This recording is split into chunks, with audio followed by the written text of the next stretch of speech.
Good morning. It's a pleasure to be here at B-Sides, and thanks very much, Pete, for the invitation to speak. I always love coming to the southwest of England. I used to spend childhood holidays down here with an aunt in Bath, so anywhere that's got Roman ruins feels like home to me, so it's really, really great to be here.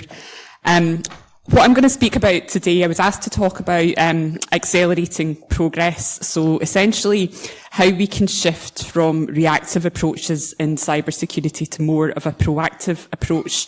And for those of you who were at Secure Southwest yesterday, you'll be familiar with some of the themes in this talk, and I'm really building on that. So this is really about resilience, but not just resilience at an organisational level, also at a societal level. So I'll be thinking about the systems thinking that we need to take to build more resilient organisations and democratic societies. So just to, if I can get the clicky thing to work. Okay.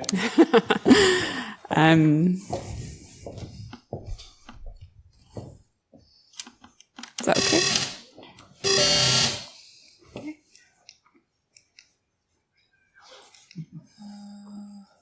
I'm okay just using the...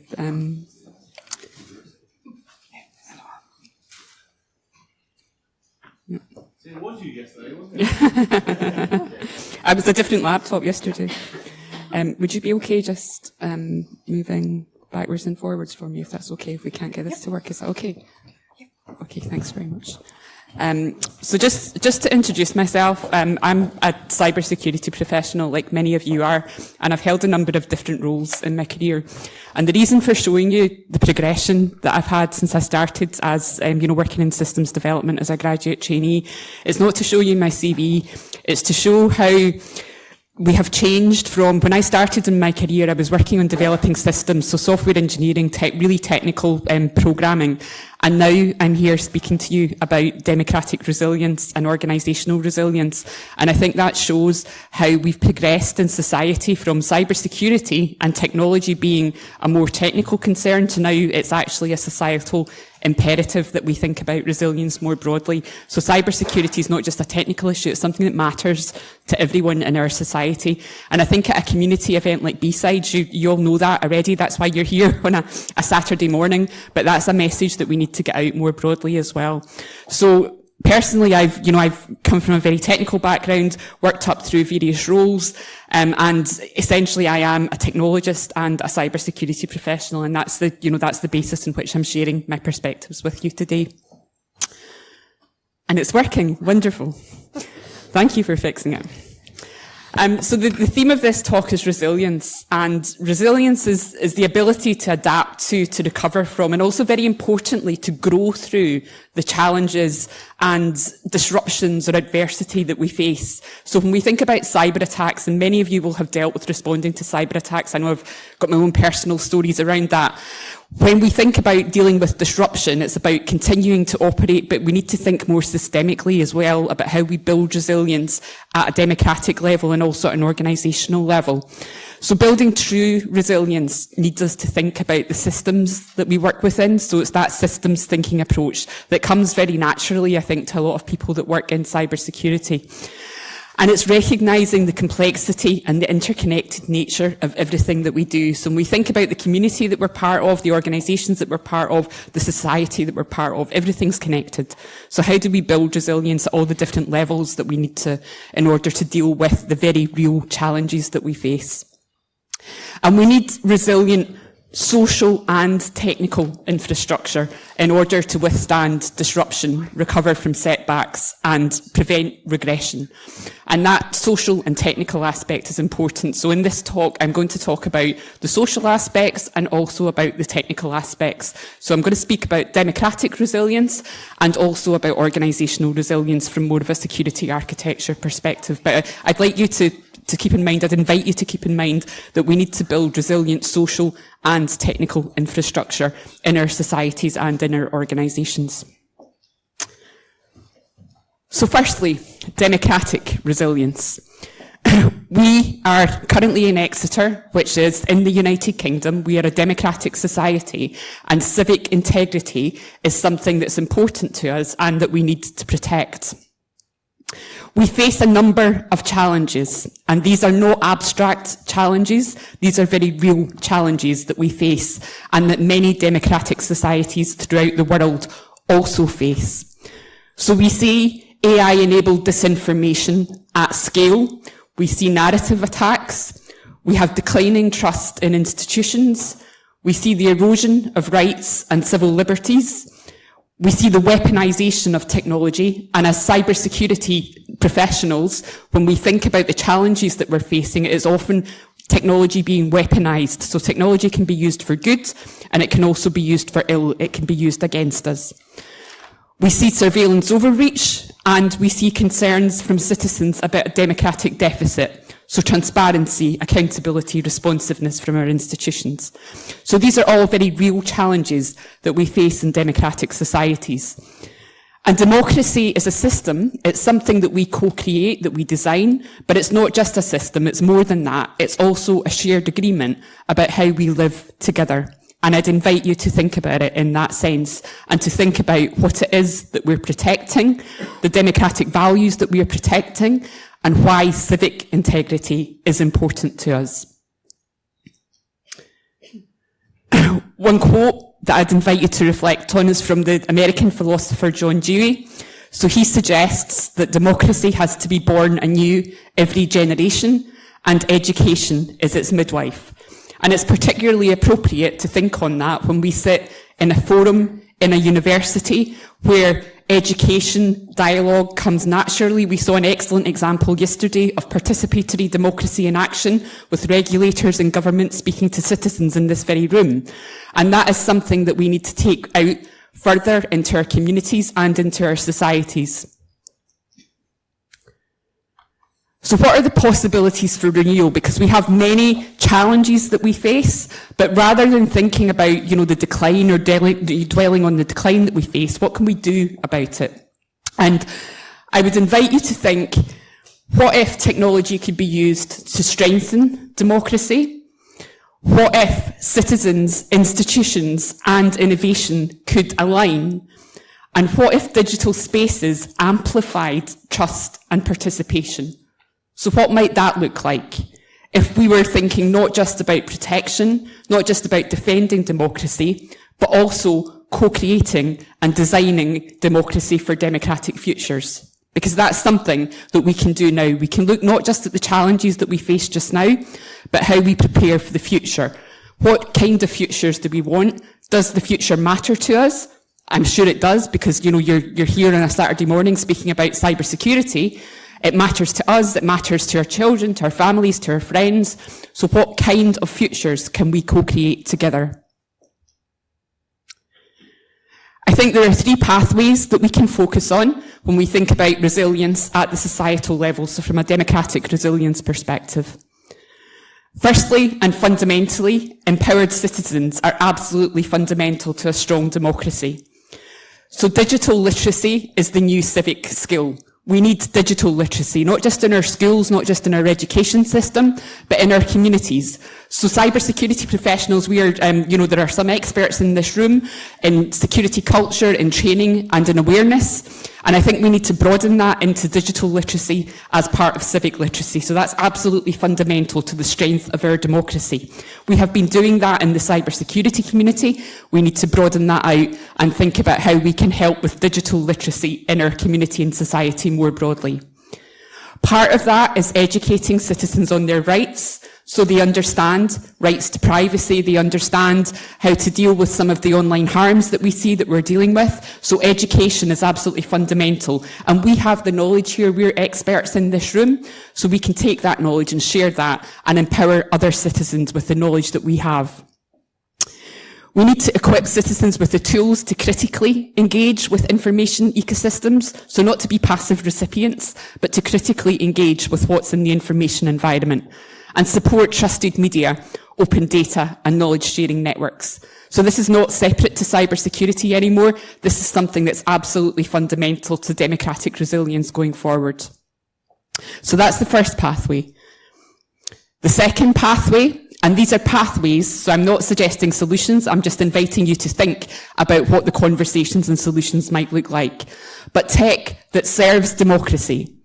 So transparent and explainable AI, responsible AI is a democratic imperative. It's not just a nice to have, it's actually important to the future of a functioning democracy.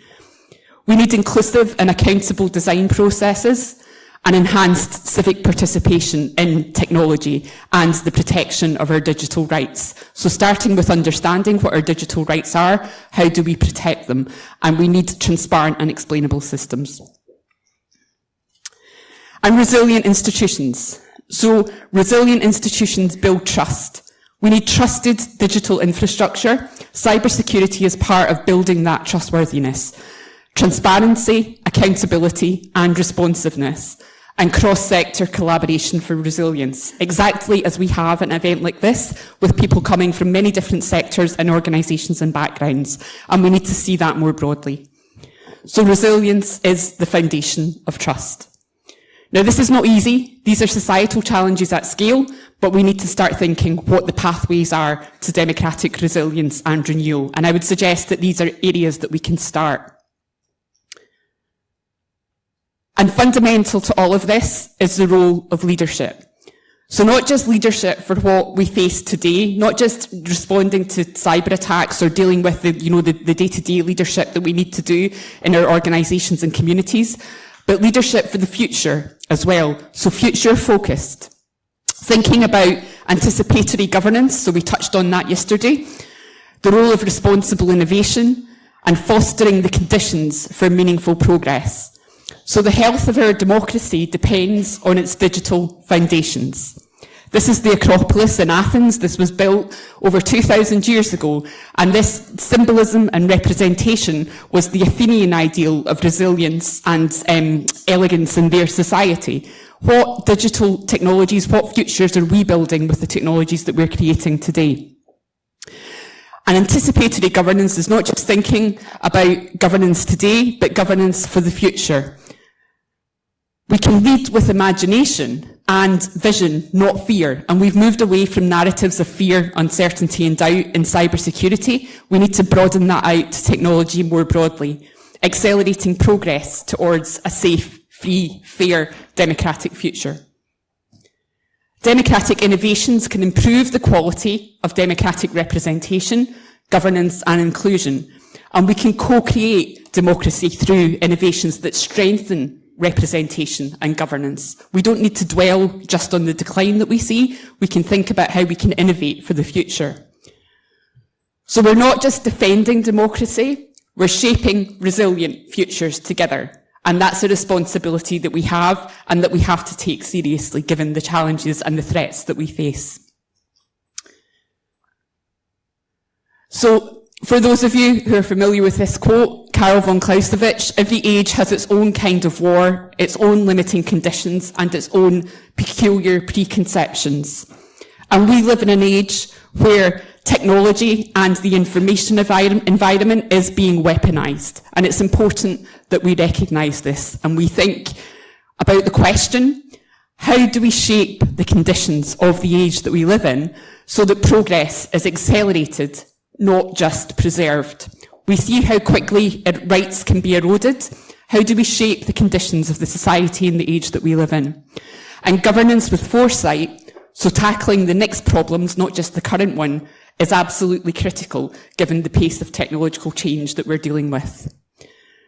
So the World Economic Forum has written more about this. If you want to look into it, I invite you to look at the reference there. But really, we need to build the right foundations for resilience. We need to improve our preparedness to navigate uncertainty for the future, and we need to be able to respond to whatever futures emerge. So we need that agility. And these are just principles. We need to build frameworks. We need to build much more around this. But this, I invite you to think about anticipatory governance as something that is important to our society for democratic resilience. Now that's at the societal level, that's thinking about democratic resilience. So as I said at the start, this is all connected. So we need to think about the systems as a whole from a systems thinking perspective. In our organisations, we need to build resilience as well. We also need to think about personal resilience, but that's not a topic for this talk. But from an organisational resilience perspective, what can we do? So the same themes apply. thinking about governance and leadership, but thinking at a different level, at an organisational level, when we work as security professionals within our organisations. There's a UK Cyber Governance Code of Practice that has been published this month. It covers everything that organisations or people responsible for managing cyber risk in the UK need to do in order to do that or to perform those duties effectively. And I encourage you to think about how this can be operationalised in the organisations that you work in. So this is a code of practice, best practice, risk management, strategy, people, incident planning, response and recovery, and assurance and oversight. That provides a blueprint, a framework, call it what you like, for governance within organisations. And there's much more available about that as well in the references that I've given there. It's complementary to Cyber Essentials, to other schemes, but it helps with the governance challenges that we have in many organisations, and it helps us to build resilience. So when we think about resilience in organisations, we need to think about governance and leadership as critical to it. The cyber assessment framework, many of you will be aware of it, or you will already, you may already be doing it in your professional lives, but that complements the code of governance at a different level. So thinking about how we can take a systematic and comprehensive approach to assessing the extent to which cyber risks to essential functions are being managed by the responsible organisations. So at an organisational level, thinking about the code of practice for governance, thinking about the CAF, also thinking about cyber essentials, building blocks that we can put in place from a governance and leadership perspective within organisations. And architecture. So when we're designing for the future, we need strong foundations. When we're thinking about what we are doing, how we build not just resilient social infrastructure, but how we build resilient technical infrastructure. We need to think about security architecture. We need to think about more than security architecture, but because this is a conference for cybersecurity professionals, I'll focus on this topic. But architecture, building strong foundations in our organisations, is absolutely critical. So we come from, historically, the castle and moat type of approaches to network security, more than network security, where the threats are outside, and that's what we're defending against. And we need to start on that journey to more modern security architectures. And that's a challenge because we're often dealing with legacy technologies, hybrid environments, lots of complexity. So where do we start on that journey? And I think we need to think about it as a journey that we're on in our organisations, and we need to lead that as cybersecurity professionals. Where are we starting from? Where are we going to? What do we need to get there? But it's a journey that we need to start to take, not just from a democratic resilience perspective, but also from an organisational resilience perspective. So I would suggest that foregrounding security architecture is something that we could do. When we're speaking about pathways at a societal level, this is a pathway that we can take at an organisational level, along with the code of governance, along with the CAF, along with cyber essentials. So we face a situation now where we have, especially since the pandemic and the opening up of digital transformation and access, we face a situation now where we have perimeterless IT environments. So that concept of inside and outside doesn't work anymore. If an attacker breaches your network boundaries, then you really need to think about moving towards more zero trust architecture models in order to limit the damage that can be done. Because when we think about the current threat landscape, what we face currently, strategic compromise of critical systems.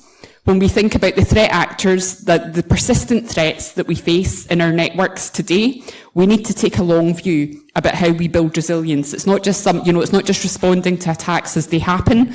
It's thinking about how we can build resilience against these persistent threats that are things like pre-positioning attacks that are within our networks now. So in order to do that, security architecture and that journey towards zero trust security architectures is fundamental. So when we think about, at the start of this, in the first part of this presentation, I spoke about a high trust culture, so having trust in our institutions, in our societies, trust in each other, agreeing how we live together. This is really thinking about zero trust from a technical architecture perspective, but it has to be coupled with that high trust culture where it's a very positive security culture and people are happy to speak up, to speak to each other, to learn lessons, to share concerns and learnings. So within our organisations, we can make this a strategic goal, a framework based on zero trust principles, supported by technical reference architectures and a maturity roadmap, because we're all starting from different positions, that can be used to plan your own journey to zero trust in what is often a very complex hybrid environment. So that is a very clear and helpful starting point, I would suggest, for building our technical strategies within our organisations.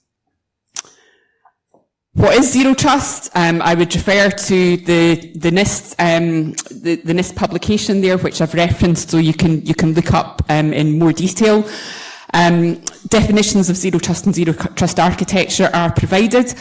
What I want to focus on here, conscious of the time that I have, is not the technical details of it, but I'm more than happy to share the slides later. It's the principles that we can apply, so taking that principles-based approach. So it's not one size fits all in all organisations. So there are two particular sources that I would refer you to, and one is NIST SP 800-207, which has what are called the zero trust tenets.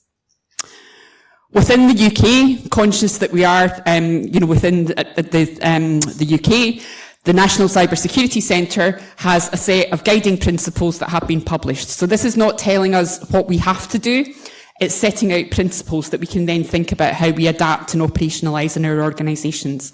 So these principles, taking that principles-based approach, provides an excellent starting point. And it starts with knowing your architecture, knowing your users, your services, your device identities, assessing user behaviour, using policies, and there's much more guidance available. It's all on the website there. But I think the point that I want to make here is that we can take that strategic approach and then take these principles and apply them within our organisations, and that provides us with a roadmap for the journey that we need to take towards modern security architectures. So it's about proactive security. It's about moving from the reactive approach that often we have to take because there's so many cyber attacks. Cyber attacks are always happening. We're always responding to the next one, trying to firefight. How do we get ahead? How do we, going back to that idea of anticipatory governance, how do we deal not just with the problem that we have here and now, but how do we start thinking ahead at the same time? Because we need to be planning ahead as dealing with what's happening to us here and now. And that journey towards zero trust provides us with a starting point for proactive security.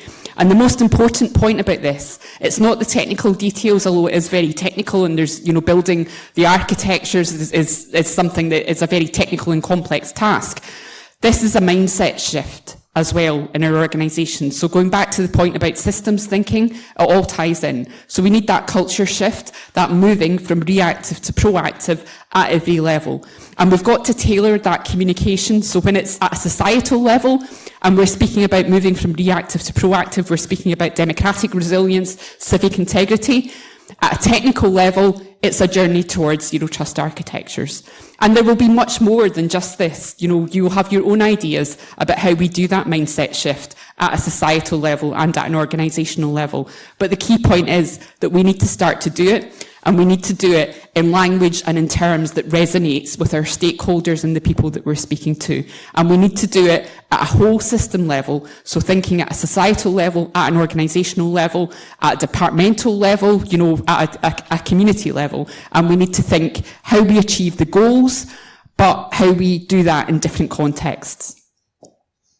So from a security architecture perspective, zero trust is a journey to a modern security architecture. So we need to start to build modern security architectures. We have an internet that was not secure by design. It was not designed to be secure.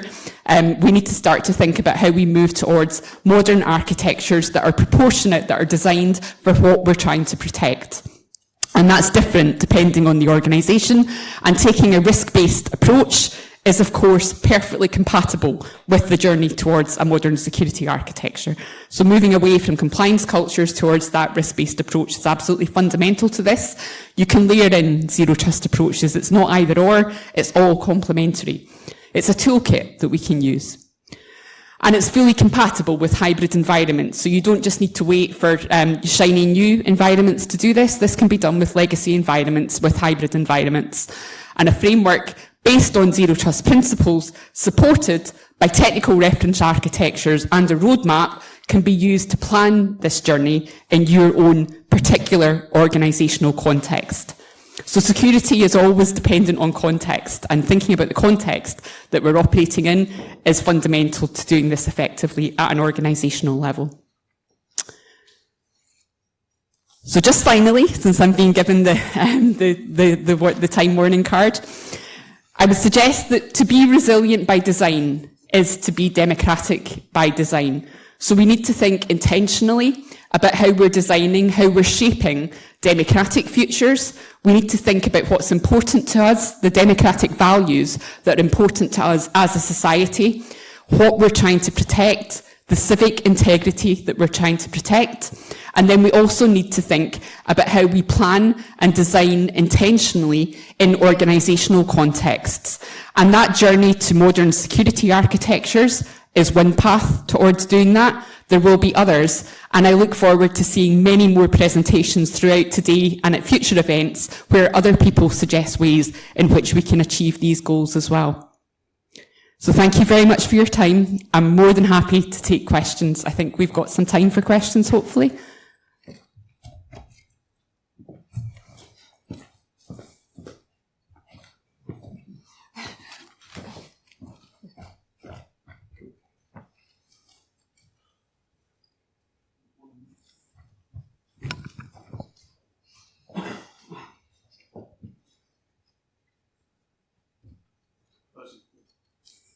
Turn it on, shall I?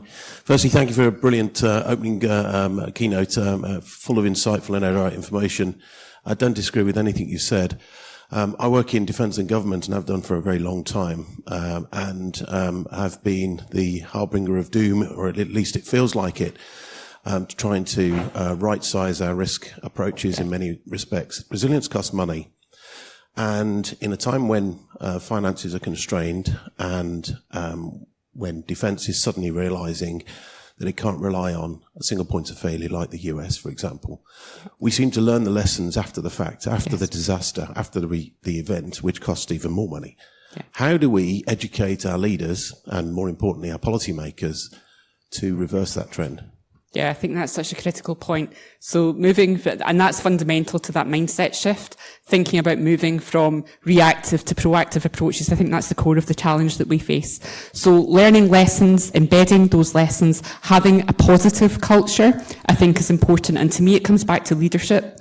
So leadership at a societal level, at an organisational level. So we need to have positive cultures that encourage speaking up, sharing lessons, not just after incidents, constantly. You know, we should all be learning and sharing. And that's leadership. So leadership skills training, if that's not happening in an organisation, that's where I would start, because the tone is set at the top, encouraging people to learn lessons, to grow, to develop, to progress. That doesn't cost money necessarily. That is something that we can do with good, strong leadership. And there are many excellent examples of that in organisations in government, and we need to see more of that. And I think one thing that we can do is to think about, where is that working well? So, what are the role model case studies, if you like, of people that are doing that really well, and start to share that at a societal level so that others that are responsible in organisations look at that.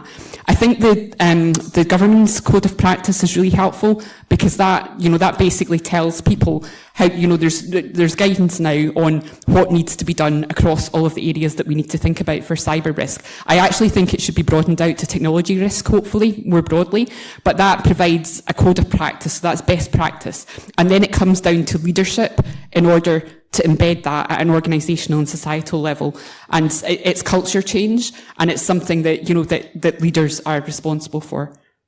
But I think it's such a fundamental point. I think it's, it goes to the core of the change that we need to see to move from reactive to proactive. So thank you for raising that.